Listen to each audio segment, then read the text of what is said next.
오늘 말씀은 로마서 4장 1절에서 12절까지의 말씀입니다. 로마서 4장 1절에서 12절까지의 말씀인데 말씀을 나누면서 본문을 함께 읽어가도록 하겠습니다.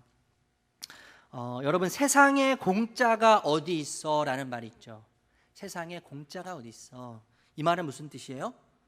공짜가 없다는 말이죠. 세상에 공짜가 없다는 말인데, 여러분, 공짜폰은 진짜 공짜일까요? 많은 분들이 아니라고 하세요. 아마 제가 알고 있기로도 공짜폰은요, 그 요금제나 또 부가 서비스를 통해서 기획값을 받는다고 해요. 받아낸다고 해요. 그러니까 공짜폰이라고 하지만, 물론 이 자리에 모르겠습니다. 핸드폰 이 판매하는 업종에 계신 분도 계실 거라고 생각이 되는데, 그렇게 저는 들었어요. 공짜폰이라고 하지만 실은 공짜라고 이야기할 수 없는 거죠. 재난지원금, 우리 목사님들 중에서 재난지원금을 받아서 저희가 코로나 갑부라는 별명을 지어드렸어요. 아이가 셋 이상인 분들은 어마어마하게 그 재난지원금을 받으셨더라고요. 그래서 저희가 이제 그런 별명을 드렸는데, 여러분, 재난지원금은 공짜입니까? 그렇지 않죠. 얘기를 들어보면 이제 세금을 통해서 재난지원금을 다 환수하려고 하는 계획을 정부가 가지고 있다고 하는 이야기를 우리가 들었어요. 여러분, 세상에 공짜가 없다고 단언해서 말할 수 있겠죠. 세상에 공짜는 없어요.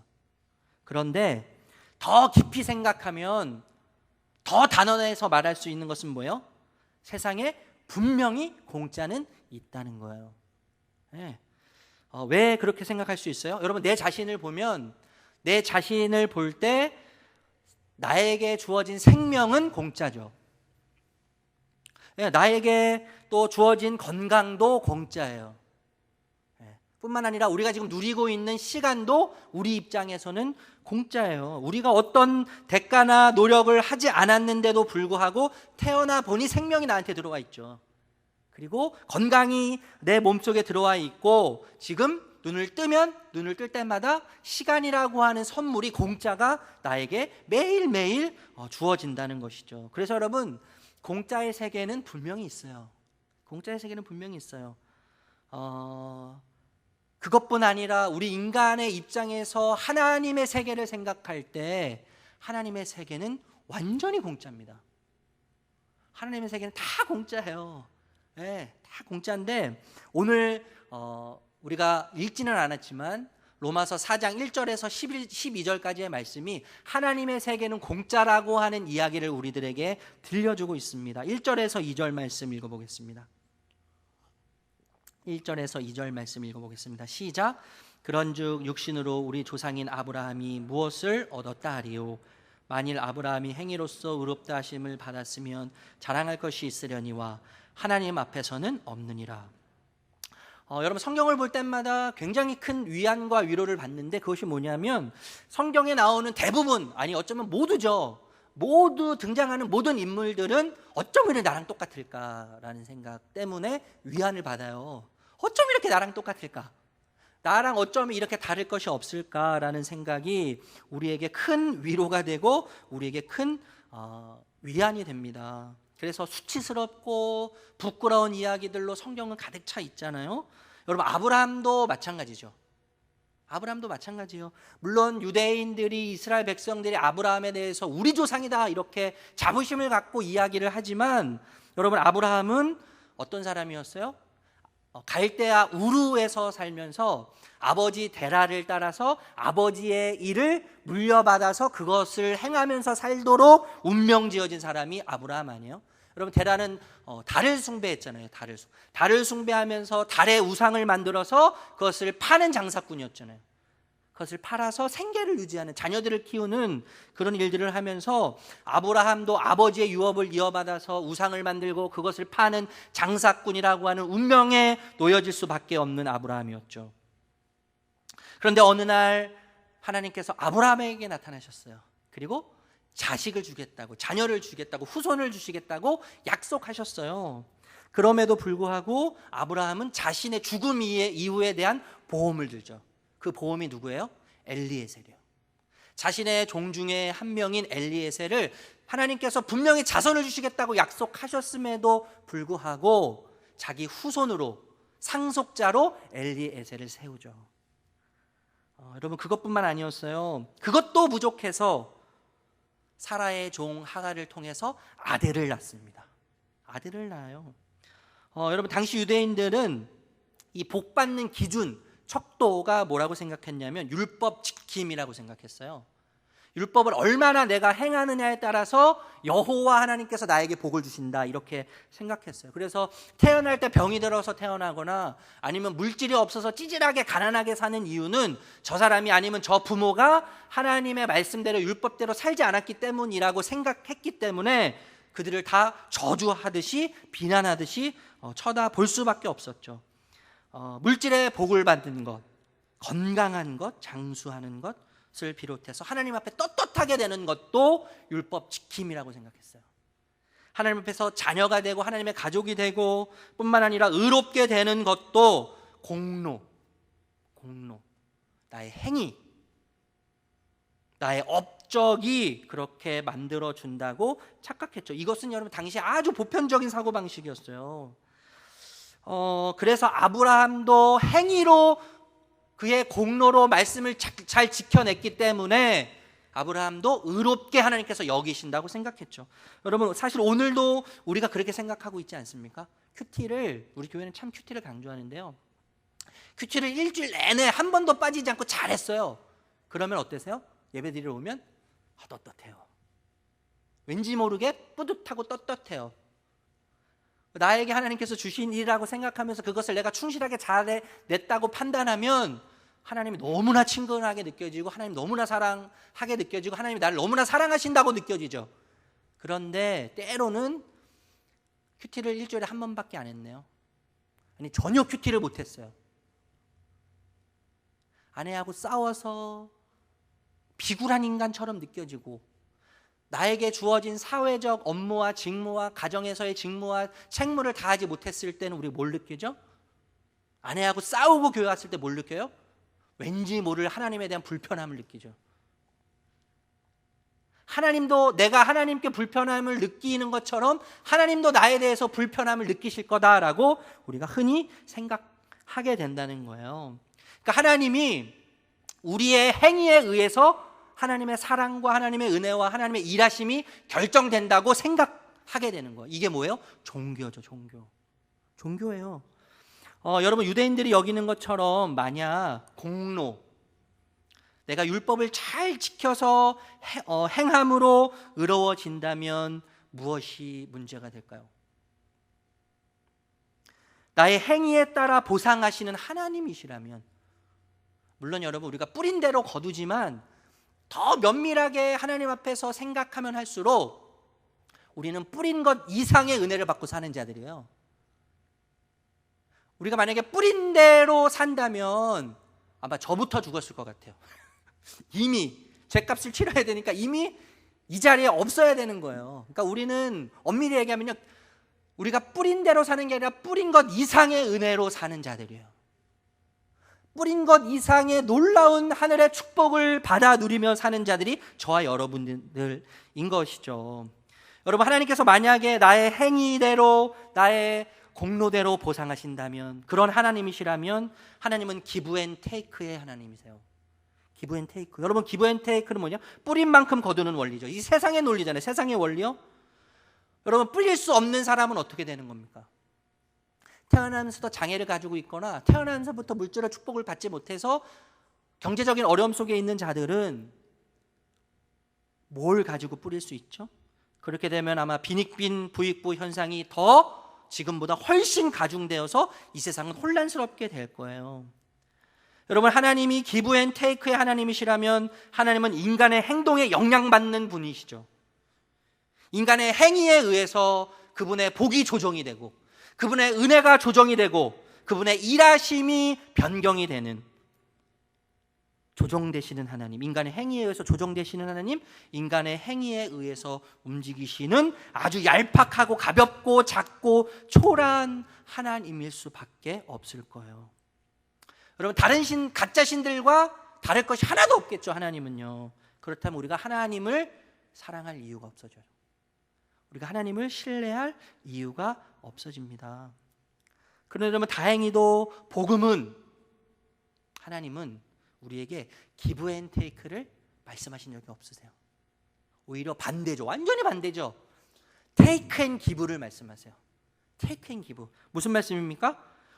무엇인가를 얻기 위해 사는 자들이 아니라 우리가요, 무언가를 하나님으로부터 쟁취하고 얻어내기 위해서 사는 자가 아니라 이미 차지한 자로 살도록 하셨다는 거예요.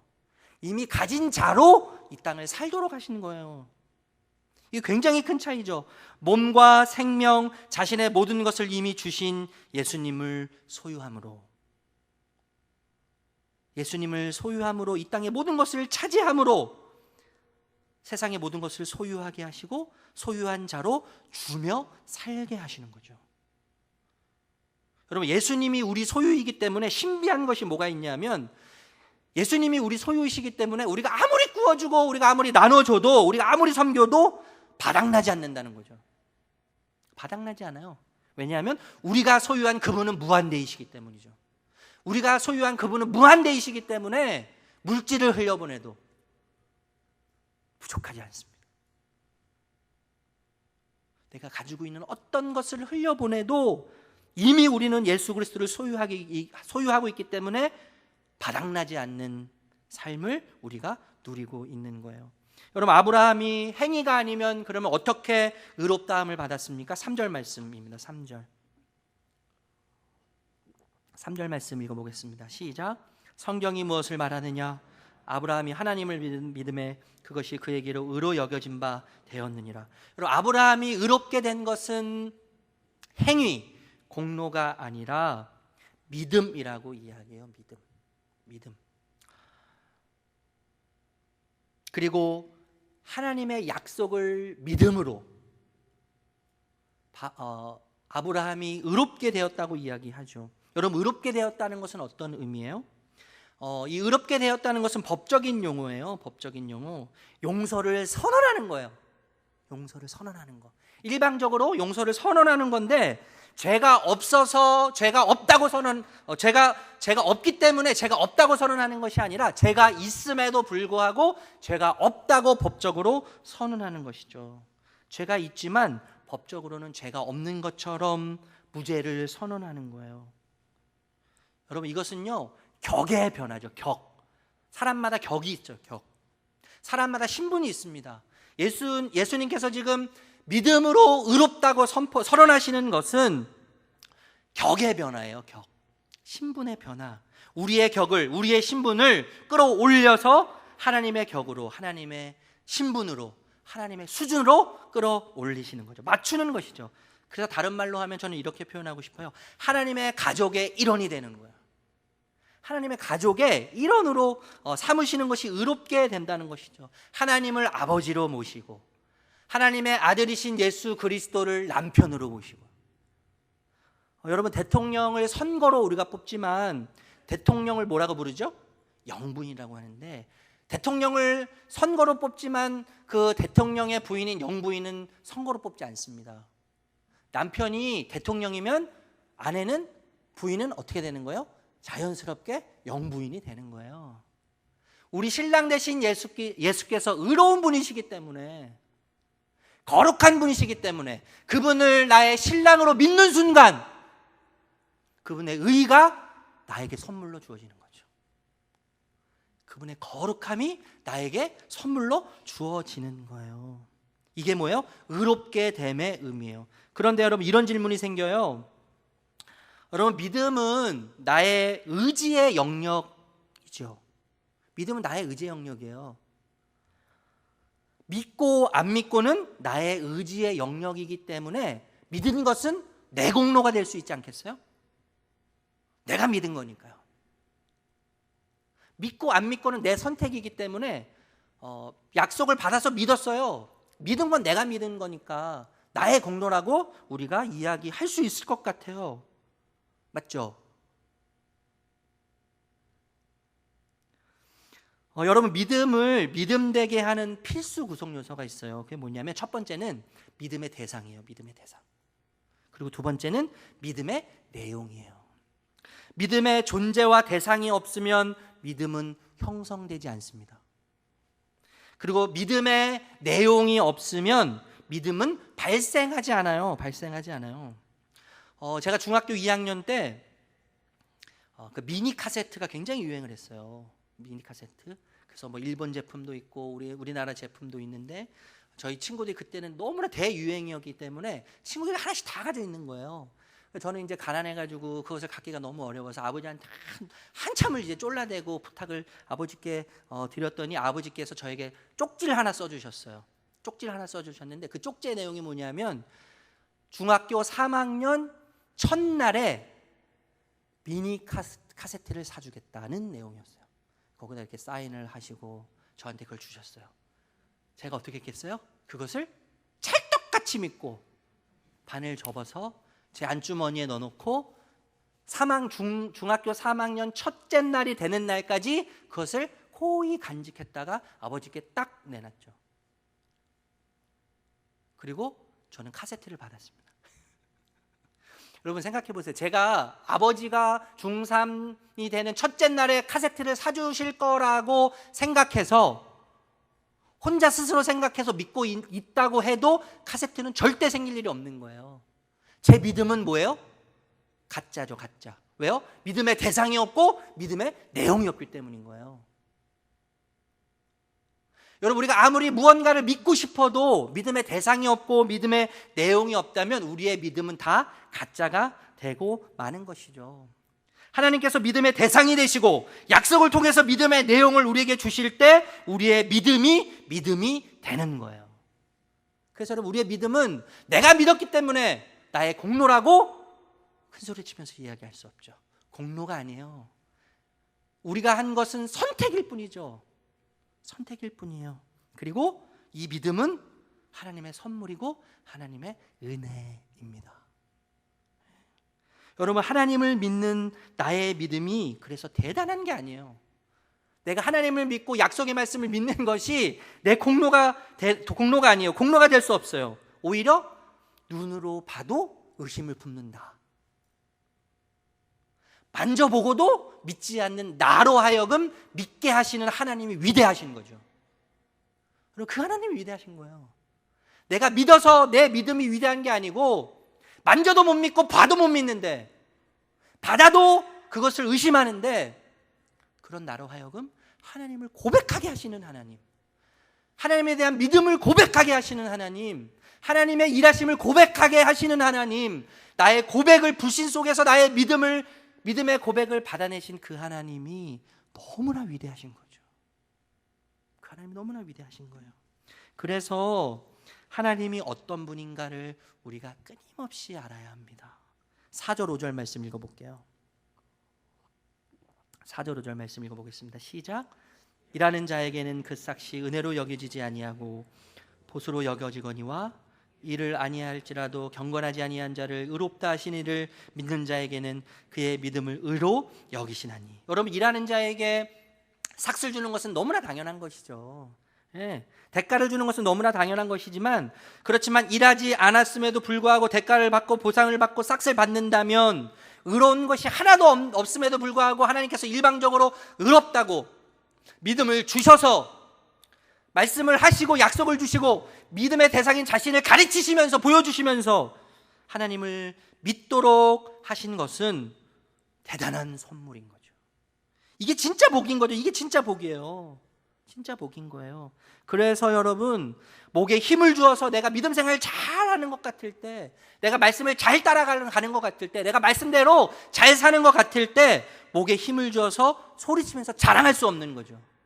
2절 말씀 다시 한번 읽어보겠습니다. 2절 말씀 시작. 만일 아브라함이 행위로서 의롭다 하심을 받았으면 자랑할 것이 있으려니와 하나님 앞에서는 없느니라. 자랑할 게 없는 거예요. 여러분, 자랑 대신에 어떤 노래가 나와요? 두 종류의 노래가 나와요. 첫 번째는 송구스러움의 노래예요. 송구스러움. 하나님, 어떻게 저 같은 사람을, 하나님을 알면 알수록, 하나님 안으로 들어가면 들어갈수록 정말 고백하지 않을 수 없는 거죠. 하나님, 어떻게 저 같은 인간을, 이 고백 아니에요? 하나님, 저 같은 인간을 어떻게 목사로 세우셨어요? 저 같은 사람을 하나님 어떻게 거룩하다고 하세요? 하나님 저 같은 사람을 어떻게 하나님과 동급으로 하나님과 동격으로 생각하세요? 저를 그렇게 부르실 수 있으세요? 하나님. 이 송구스러움. 저희 교회가 얼마 전에 임직식을 했는데 한 집사님이 전화를 저에게 하셨어요. 목사님, 저는 임직을 절대로 할 수 없습니다. 왜요? 저는요 너무나 형편없는 사람이에요. 저는 안수 집사 될 자격이 없고요. 제가 얼마나 말씀대로 살지 못하고 제가 얼마나 분노하고 감정에 치우쳐서 감정에 따라 사는지요. 저는 안수 집사가 될 자격이 없고 제가 안수 집사가 되면 하나님의 이름도 먹칠을 하게 되는 거고 교회도 먹칠을 하게 되는 겁니다. 저는 절대로 안수 집사가 될 수 없습니다. 그래서 제가 집사님 그 말이 다 맞아요. 집사님은 정말 형편없으세요. 집사님은 그것밖에 안 되시는 분이세요.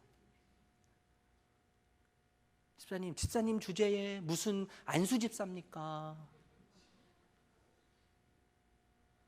집사님은요, 집사님이 생각하는 것보다 집사님 자신을 생각한 것보다 훨씬 더 나쁜 분이세요. 훨씬 더 악한 분이세요. 훨씬 더 자격 없는 분이세요. 그러나 그 송구스러움을 뛰어넘어서는 일하지 않는 자에게 거저 주시는 하나님의 은혜, 그 은혜가 집사님을 세우셨어요. 집사님을 세우셨어요. 이 송구스러운 마음이 있지만 또 한편으로는 어떤 마음이 있어요? 황송함이 있는 거죠. 황송함. 하나님, 어떻게 저를, 우리가 우리의 믿음을 자랑할 수는 없지만 우리의 믿음에 대해서 송구스러운 마음과 또 한편으로는 황송한 마음을 갖는 거예요. 이 균형, 송구스러움, 죄송스러움, 감사함, 죄송스러움과 감사함이 공존하는 거죠. 어떻게 하나님 저 같은 사람을 세우셨어요? 하나님 어떻게 저 같은 인간을 이렇게 부르셨어요? 하나님 너무 죄송해요.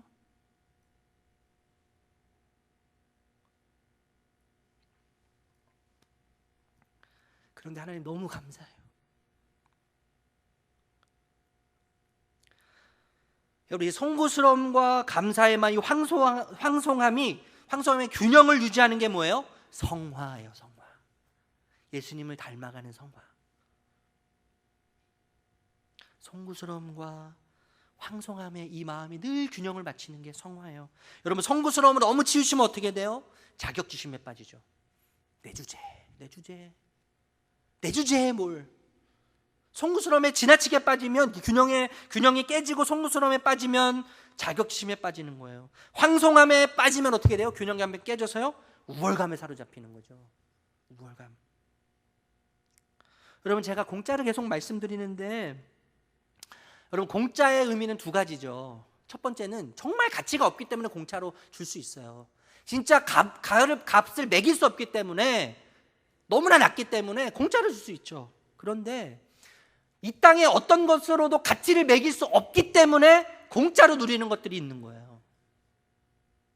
여러분, 우리가 누리고 있는 생명, 이것을 값으로 어떻게 환산할 수 있겠습니까?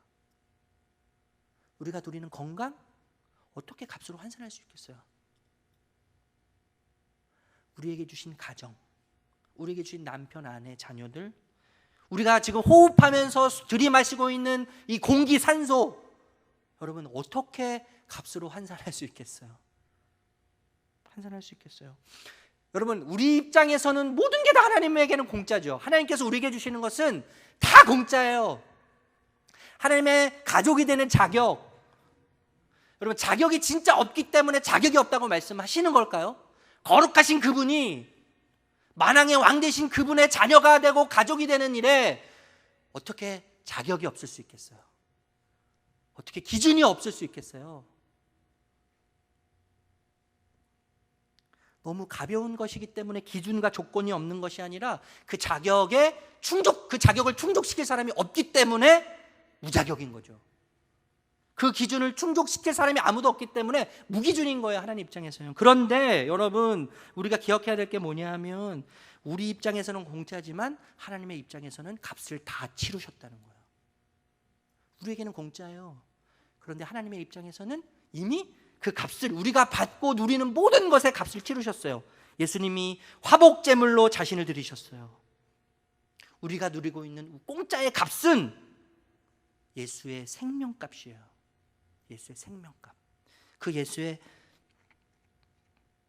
생명값이 모든 것을 지불했죠.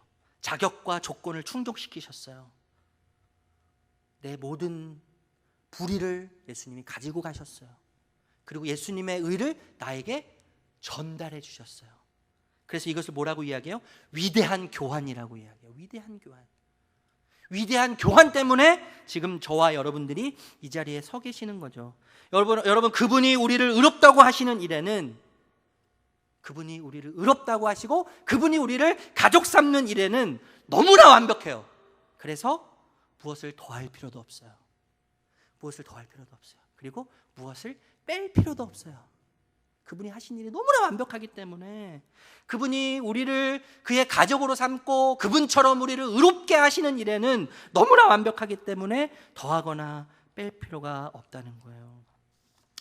여러분, 그분의 생명값으로 우리 존재가 시작되었다면 지금 우리가 호흡하고 있는 이 오늘이라고 하는 시간도 그분의 생명값으로 주어진 오늘입니다.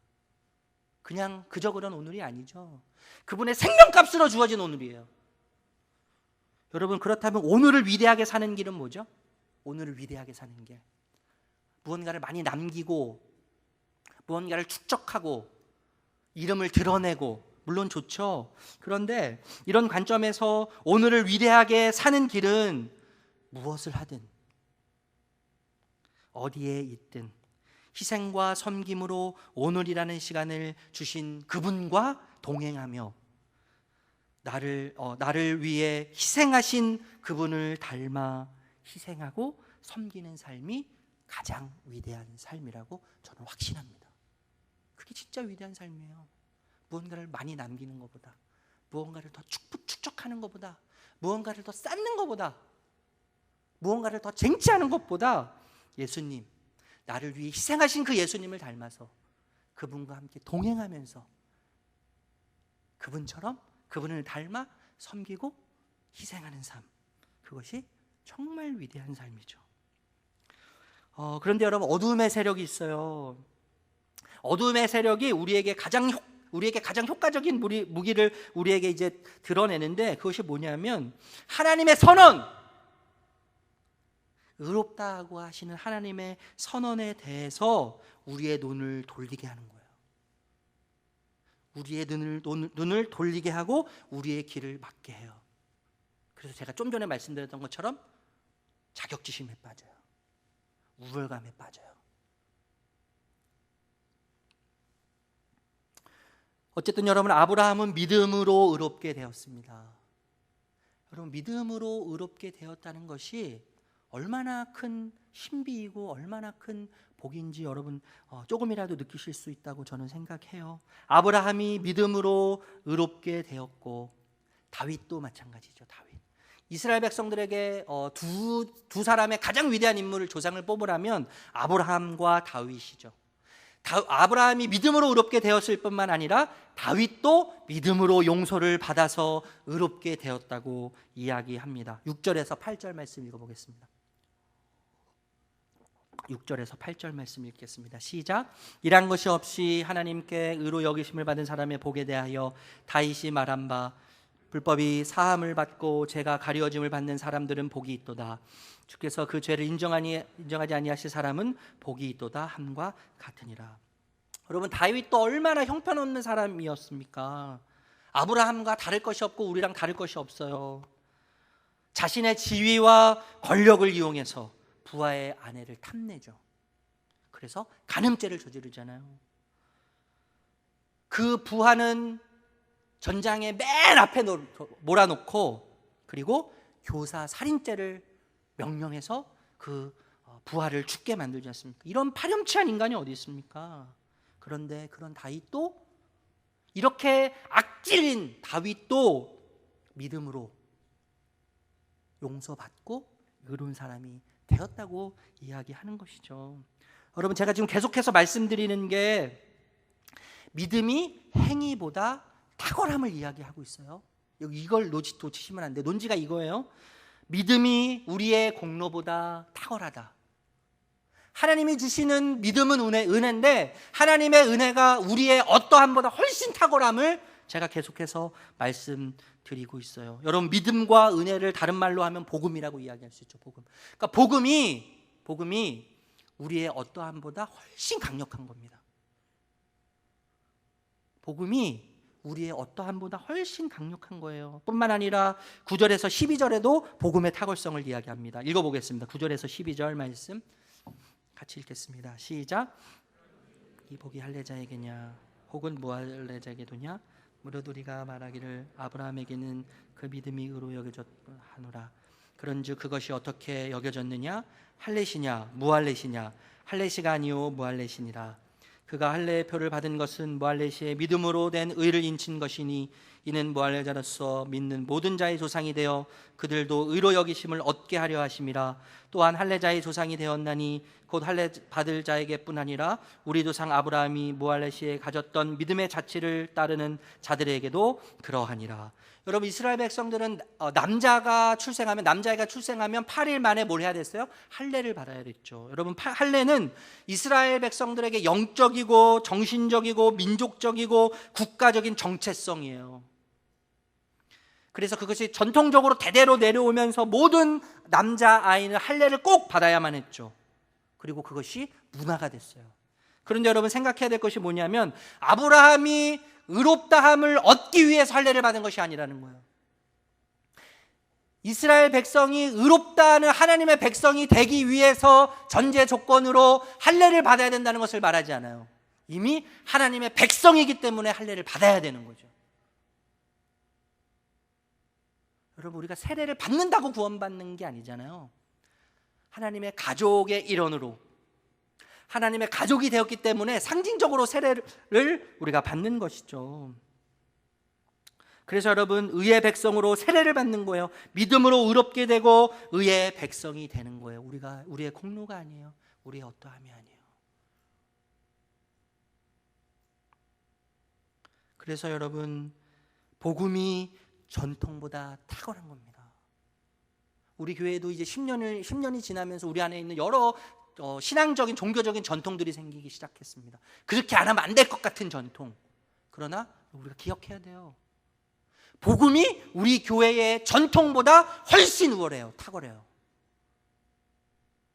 우리가 지금까지 해왔던 신앙의 관례들보다 복음이 더 강력하고 복음이 진짜 진리라는 것을 우리가 잊지 않아야 되는 것이죠. 여러분, 말씀을 정리하겠습니다. 하나님은 우리를 의로운 자로 부르셨는데 우리를 의로운 자로 부르신 이유는 말 잘 듣는 종교인이 되라고 부르신 게 아니에요. 착하게 사는 도덕주의자가 되라고 우리를 부르신 것도 아닙니다. 여러분, 순서가 중요한데 하나님 이스라엘 백성들이 하나님 백성 되기 이전의 조건으로 율법을 주시지 않았어요. 먼저 이스라엘 백성들을 아무 조건 없이 백성 되게 하셨어요. 그리고 백성답게 살도록 율법을 주셨어요. 율법을 잘 지켜야 하나님의 백성이 된다고 말씀하신 적이 없으세요. 이미 너는 하나님의 백성이기 때문에, 나의 백성이기 때문에 율법을 지켜야 된다고 말씀하셨어요. 여러분, 가늠하다가 현장에서 잡힌 여인, 예수님이 이렇게 말씀하십니다. 나도 너를 정죄하지 아니하노니 가서 다시는 죄를 범하지 말아라. 여러분, 이 순서가 굉장히 중요한데 너가 두 번 다시는 죄를 범하지 않으면 내가 너를 정죄하지 않겠다. 먼저 명령하고 약속을 주시지 않았어요. 먼저 약속하셨어요. 내가 너를 두 번 다시 정죄하지 않겠다. 그러니까 명령하시죠. 두 번 다시는 죄를 범하지 말아라. 이게 복음이에요. 여러분, 이게 복음이에요. 여러분, 우리는 무언가를 얻어내려고 하나님으로부터 무언가 내가 원하는 것을 더 조금이라도 더 얻어내려고 지금 이 자리에 앉아 있는 것이 아니죠. 이미 우리는 뭐예요? 다 받은 자들이에요.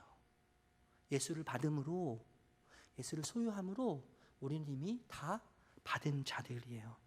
의롭다함을 받기 위해서 사는 자가 아니라 이미 의로운 자로 우리는 살고 있습니다. 죗값을 치르기 위해서 사는 자가 아니라 죗값을 치른 자로 우리는 살고 있어요. 복을 받기 위해서 사는 자가 아니라 이미 복을 받은 자로 오늘을 살고 있는 거예요. 사랑받기 위해서, 조금 더 큰 하나님으로부터의 사랑을 받기 위해서 우리가 사는 자들이 아니라 이미 받을 대로 충분한 100% 완벽한 사랑을 받은 자로 우리가 살고 있습니다. 그래서 여러분, 우리는요 상처에 매이지 않을 수 있어요. 상처에, 가난에 매이지 않을 수 있어요. 미래의 불안함에 결코 매이지 않을 수 있어요. 오직 예수께 매임으로, 이 놀라운 은혜 가운데 주님께서 허락하시는 그 길을 걸어가실 수 있는 저와 여러분들이 되시기를 주님의 이름으로 축복합니다. 축복합니다.